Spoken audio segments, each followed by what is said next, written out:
I'm Chris Doyle. I'm a visual artist.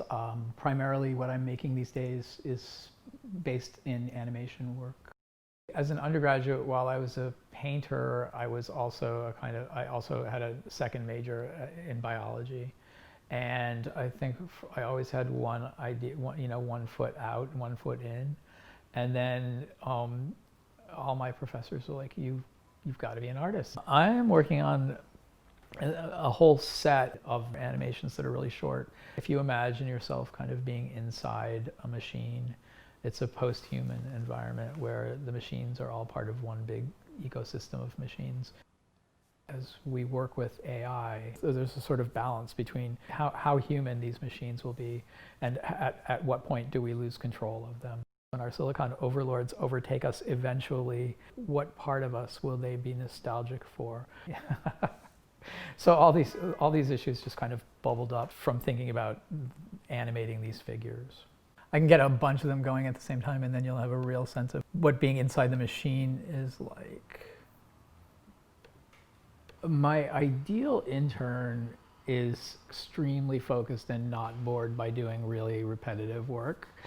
So they may be doing a frame-by-frame animation where it can be like from beginning of the day to end. It's pretty lateral. They're jumping into a project and working on a piece of a project just like I am, and it's not that different from what I'm doing.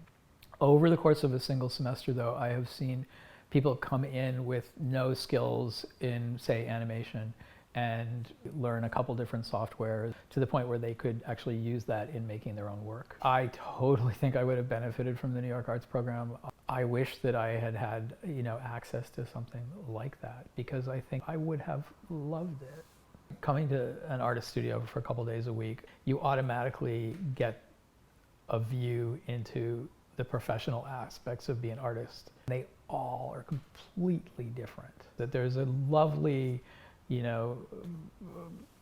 I guess, mythology around what it takes to be an artist, and the reality and the practicality of every day is that artists work really hard.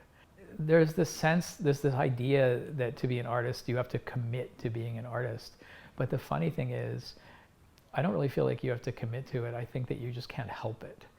No matter how much work you make, you can learn so much so fast if you just stick around and listen and look.